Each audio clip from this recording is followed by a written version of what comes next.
just pick them apart and bide their time, but maybe Rats could take advantage of this. Remember, Rats were on the northern side, and they might push down and take this position away from Blacklist. Yeah, I really like this play from Blacklist, though. Not overextending at any point, just being patient, knowing that the only way for the remaining members of Forbidden to go is through that doorway. And when they come through, they're going to have 3 guns traced on them. It's just a case of picking up the KP, but you got to do that first, and finally they do. They should be able to get the reset, but no, like you said, the worry was always there as FA Kids swoop in to clean up the remaining members, and now Forbidden down, Rats down, as Alliance just overextend a little bit, as 3 squads now remain to see if they can get some damage down before they try and take game number 1. Alliance had eyes on Rats for that entire game, and as a duo, they were holding it out, and now Blacklist International get wiped, and we've got a straight 3v3. Alliance versus FA Kids, the 2 teams we mentioned in the better spots when we saw that zone shift over towards Cito. But now FA Kids on the south, they have to fight uphill slightly here, and they're trying to make a move quickly. I love this. Try and take the height away from Alliance. Yeah, they tried to take the height away for them, and they have done so. I also tried to just isolate those 2 players who were a little bit split from Hackis on the Pathfinder, who was probably thinking, hey, if you take damage, I can grapple into you. But losing the height is one thing, playing off this rock is another. And Zidane, who picks up one of the first kills of the game today, wants to pick up the last as well. He is flying in. Wow. He's playing with all sorts of confidence. They take the height. They are fully on top of Alliance right now, and it's great damage in this fight. Big damage coming in from Zidane. He should be able to get this knock. J Savage will help him out in that situation. A lucky down as well. And Hackis on the Pathfinder, well, he's going to use a zip. It's not his own, but he's made it a little bit more winnable here. He's got the spray with the Havoc, but it's still a 2v1 situation. FA Kids will take it. Hackis can't make the magic happen. Their aggression might have to fight in a 2v3 here unless they get a chance to res.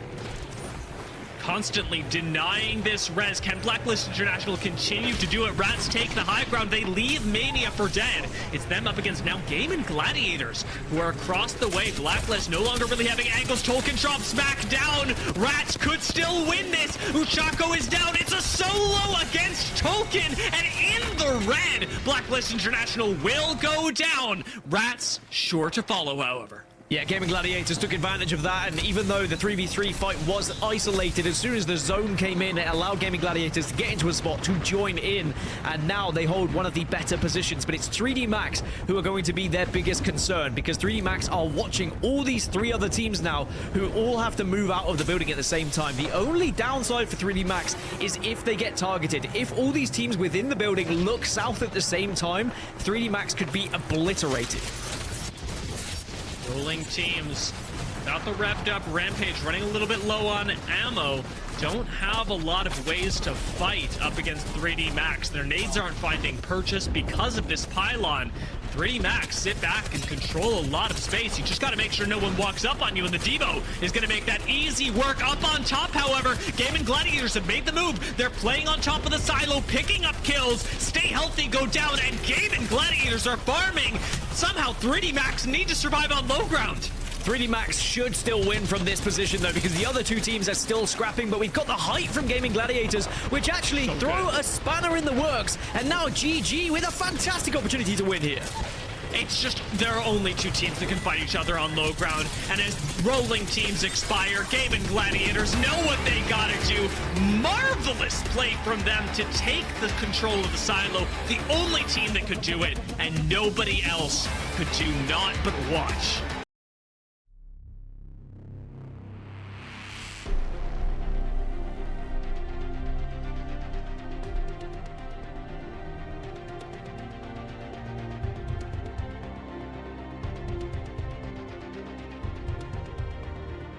Off any remaining pieces from the other squads, and now they have the northeast side. 9 Lives have controlled the west, and again are in one of the better positions, whilst Blacklist International and Outplayed are still above one another, and now they get involved. Yeah, this is going to be a big drop, a big fight, but this might open an opportunity here for 9 Lives to move in and get a couple of these KP. But Blacklist International absolutely wipe ANC Outplayed. Don't take any knocks, don't take too much damage, and now they can move away, reset, get that gen down, and think about their next play. It's a 3v3v3 here in our endgame. It's players versus Blacklist International and 9 Lives. Wow, players are making a big move here. The evac tower sends them on top of Blacklist International. Yes, they took a lot of damage. You can see they're all chunked, but they had the time to do so, and now they have the height over Blacklist. But again, it's still advantage 9 Lives at the moment because they are isolated on that side. If they can go unseen, if they can force Blacklist and players to take this fight as they both move, then 9 Lives should be able to clean things up here. So finally, a little moment to breathe, a little moment to get some oxygen back in the lungs, as everybody who has fought their way into this zone has either succeeded or fallen. Players going to be smoked off by 9 Lives as well. And you have to wonder if 9 Lives are going to be in a position if they take this fight. Players of Blacklist International to third party efficiently. It looks like players are going to try and take this fight. A couple of knocks on either side. A finish comes in as well. Kashak looking for the armor swap. He will get the armor swap as well. And players still have 2 alive. But here come 9 Lives. This has surely got to be their game. But no, no, no. Dolphin's gone down. Surely the swing will cement it. And yes, indeed, 9 Lives Esports, they pick their moment and they convert that game into a win. Yeah, 9 Lives who had that western side.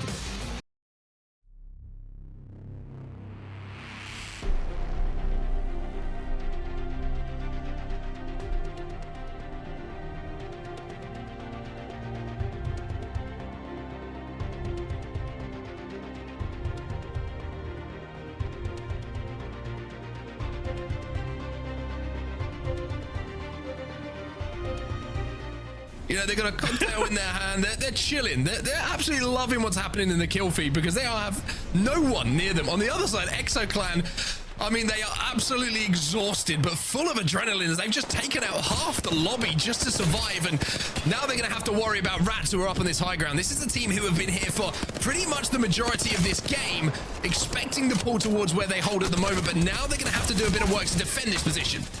Tolkien goes down. And with Vex on the push, plenty healthy as well. One miss swing from Denze could change this fight, though. A smoke does make this push a little harder, and a nice scan does the same. Vex gets swung on from behind. This reset is not being given any breathing room, but it's also not being given any nades. Note the lack of utility on the inside. Oh, surprise, surprise, as the player climbing up here gets absolutely... just turned into all kinds of dust. That was ugly. Vex, though, amazing shots coming in from the Havoc. That clip size needs to go down very soon, and I'm happy it will be as Vex try and force their way in, but the zone, I think, is going to claim a few victims because, unfortunately for Clemmy, it's looking like Rats are going to move in from their position, allow the zone to do the majority. Oh, no! Mania back in! Mania back in! Betrayal of the highest order is committed on the outside, and who shows up to clean this up but Exo Clan from the other side of the zone. Only 4 teams are left. Make it 3 as Vex go down. Exo Clan have height. We still have not seen Blacklist International touch the kill feed, but with 3 squads left, it's a solo from players Blacklist and Exo. Exo Clan have killed everything. Everybody, every team. Anything that has looked at them, they have killed. It has been an enormous game for them. And remember, they dropped over all the way from Sky West, which is quite the way to go. And the way they chose to go certainly wasn't the easiest path for sure. Well, the Fusel's going to go down as well, but that's going to get eaten immediately. So the one good thing that comes from that is players will be eliminated, and now it's a straight 3v3 as they have info. There's a Watson team below. I'm going to throw on to that as well. With a lot of the Fusel being eliminated, you do know exactly where everyone is now. You may not be able to do much about it with the Watson gen, but even knowing what height they have to control, Exo do have an advantage. The smoke is causing the problems, however. The nades not finding purchase is really hurting, and this is the second time that Exo, with their fuse composition, has gone up against a Watson and been left a little listless. And look at this as well. JMW, that gem position is so smart, but it looks like Exo Clan, I mean, they don't worry about intelligence at this point. They just want to send themselves to the top of the leaderboard. They are going to fly forward. You can see they're popping the ult, but again, just being slowed down by this Watson. And even with already Evo, even with all the HP you can get in the game, they just can't find an angle to play. And there's no cover when eventually they should choose to drop down. So Exo have to find a creative way to bully Blacklist. Now in comes the swing from Slayers. That is a lot of damage. Slayers may have just single-handedly won this fight. As down goes Yarka, down goes Blacklist. Slayers eviscerates the second squad.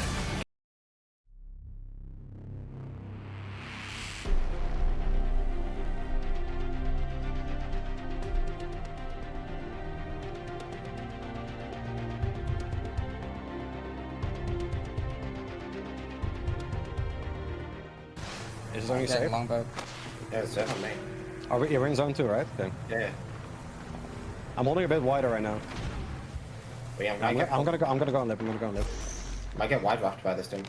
Bell, you need to watch that sniper guy, okay? I have only one bet if you guys have bets. I have a good angle for the duo though. Okay, yeah, I'll hold the duo. Let me know if they smoke. I have scan ready. We killed the bang now. Yeah, no, we killed the Valk. I killed the Valk. Yeah, no bang. Yeah. Scan it. And I'm bang. I got fucking booked. They're gonna inch off it, they're gonna...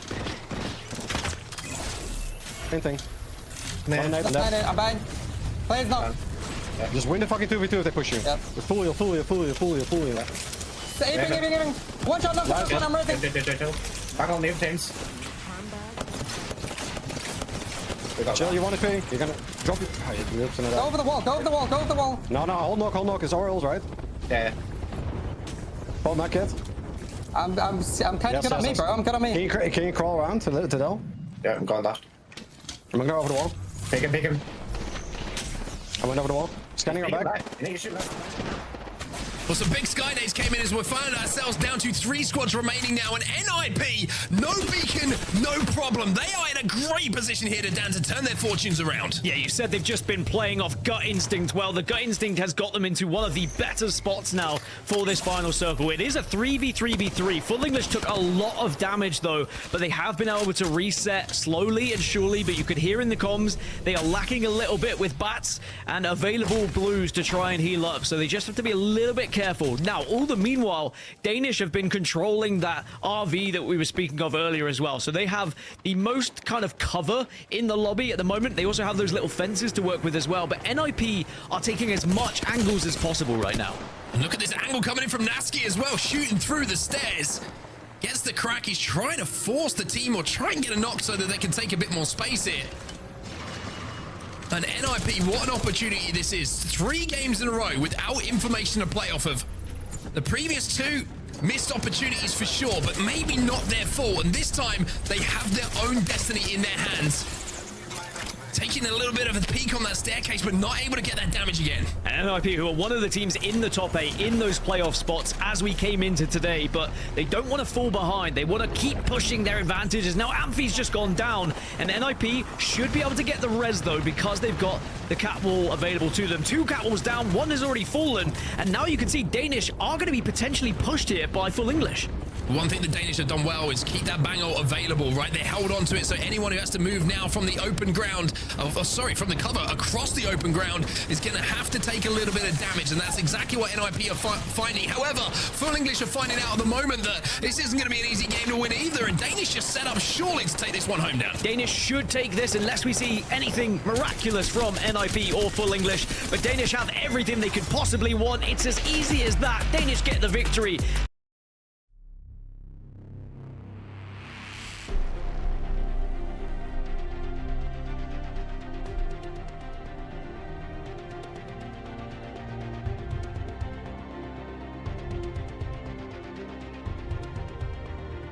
As well, and just staggering this push. So Alliance just trying to keep PassionUA at bay. FA Kids are more concerned about 9 Lives, who are on the south side, on the height that we mentioned right at the start when we saw it was trending towards Harvester as well. But 9 Lives have just lost 1 player on their rotation, so that will open things up for FA Kids. Yeah, they lost them to zone as well, I'm pretty sure, as 9 Lives now play down on the low ground. FA Kids have complete control of the height that you can see here, and they've got full red Evos, so Alliance at the moment have the majority of the cover. If they can survive and wait for other teams to be forced to engage outside of this snake building, then they will be in a position to maybe win this game, and they also have the weaponry to do it. Alliance would have to get every remaining kill here if they want to find themselves winning the entire thing, but with 9 Lives going down and FA Kids picking up yet another set of kills, that probably confirms that FA Kids should take this entire series. But to be sure, they want to be winning the whole thing, but they have the high ground, they have the position, and they've got the armors, everything you could possibly want to win this game now. Well, we might see a repeat of game number 1 here, Alliance versus FA Kids, and last time it was FA Kids in the 3v3 who got that win, and Alliance had the better Evos that time around. Well, this time it's FA Kids who have got the better Evo, so we'll have to see if they can deal with PassionUA if this 3v3 is going to take place. And there is that first knock coming in from the man who has been instrumental in the success of FA Kids today. Zidane with the first knock onto Max Strafey. No ult for Zidane, but I don't think it's going to matter too much. They just need to make sure they're playing together here. Don't overexpose yourself, don't overextend and get taken out and put your team in a scenario where they have to fight as a 2. Zidane is taking a very aggressive position, which can work out, but it can also be a detriment if you're not too careful. Yeah, he's being looked over by his 2 teammates here, so they should be able to kind of help him in any situation where he has to escape or needs a little bit of assistance. Bang in center of zone, and will be able to take the height. FA Kids have the zone for now. It's just about if they get the KP alongside a potential win to close out the day as well. Max Strafey will go down again. This time they'll get the finish, and now PassionUA will be completely and utterly eliminated. Zidane will get the armor swap, and now it is that 3v3 we were talking about. But surely FA Kids with Zidane once again leading the line will be able to close out and get the win in the final game of the day here. But maybe Effector's got something to say about it. Jay Savage goes in now, and it's a 1v2. I'm pretty sure to close things out here in the favor. Actually, it's a 1v1 to close things out. Jay Savage is trying to move up here. It's a straight 1v1 to win it. And he will win it. FA Kids will win the day as he clutches the 1v1.